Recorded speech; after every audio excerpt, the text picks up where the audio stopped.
Welcome to மாயம் எல்லாம் மாயம். ரொம்ப நாள் கழித்து இன்றைக்கி ஒரு பெரிய வீடியோ போட போகிறேன். எனக்கு இன்னும் மைக் ஃபெசிலிட்டிஸ்லாம் இல்லாதனால கொஞ்சம் சத்தமாக பேசலாங்கிறதுக்காக முயற்சி பண்ணி இப்போ ஒரு இன்ட்ரொடக்ஷன் மட்டும் சொல்கிறேன்.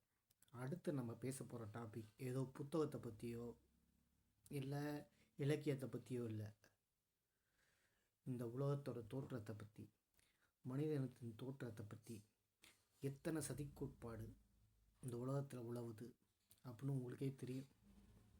இலுமினாட்டிங்கிற ஒரு சக்தியை பற்றி பேசுவாங்க, ராணின்னு ஒரு குரூப் பேசுவாங்க, ஏகப்பட்டது இருக்குது.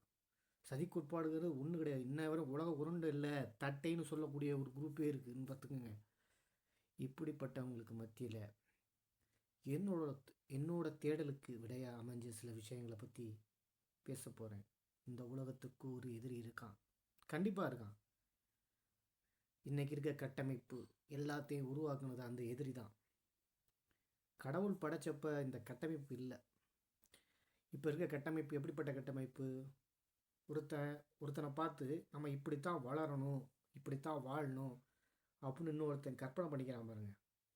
அப்படி ஒரு ஆசையை தூண்டுற ஒரு கட்டமைப்பை தான் இன்றைக்கி உலகம் சந்திச்சுக்கிட்டு இருக்கோம். சரி, அவன் பக்கத்து வீட்டுக்காரன் அவ்வளோ பெரிய பணக்காரன், அவனை மாதிரி வீடு கட்டணும், அவனை மாதிரி வசதியாக வாழணும் அப்படிங்கிற ஒரு கட்டமைப்பை உருவாக்கி வச்சுருக்கான். கடவுள் படைத்த மனுஷன் இப்படிப்பட்டவன் இல்லை. அவன் சுதந்திரமானவன். தனக்கு தேவையானதை மட்டும்தான் வாழ்க்கைக்கு தேர்ந்தெடுத்து வாழலாம். இன்றைக்கி நம்ம எல்லாம் நம்மளாலே ஒரு வலைக்குள்ளே சிக்கிக்கிட்டு இருக்கோம்.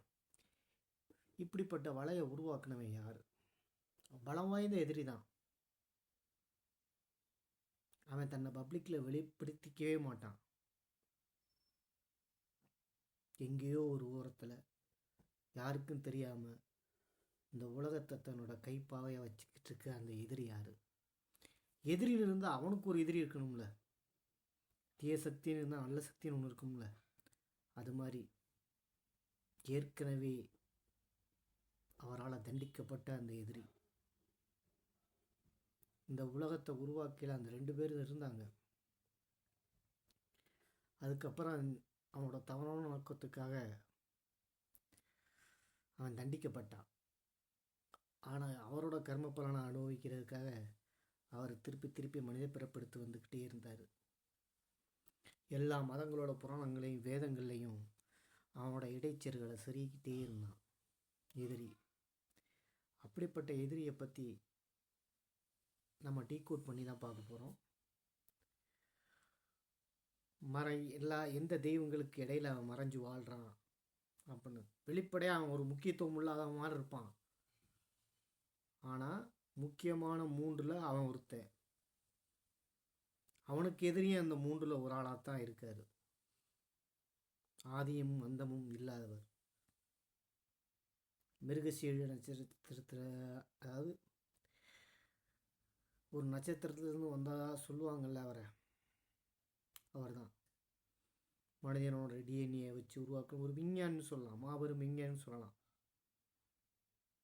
அவரால் படைக்கப்பட்ட மனிதன் எப்படி தடமாறி போனான் எதிரியோட கட்டமைப்பில்? அவருக்கு நண்பனாக இருந்தவன் எப்படி எதிரியாக மாறினான்? இதை பற்றி தான் நான் மைக் வந்தோம் டீட்டெயிலாக அடுத்து டீகோட் பண்ணி ஒவ்வொன்றா சொல்ல போகிறேன். வெயிட் அண்ட் சீ.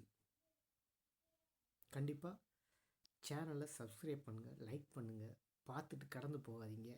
மாயம் எல்லாம் மாயம். இந்த எல்லா மாயத்தையும் நான் உங்களுக்கு என்னால் முடிஞ்ச அளவுக்கு தெளிவுபடுத்த பார்க்குறேன். நன்றி, வணக்கம்.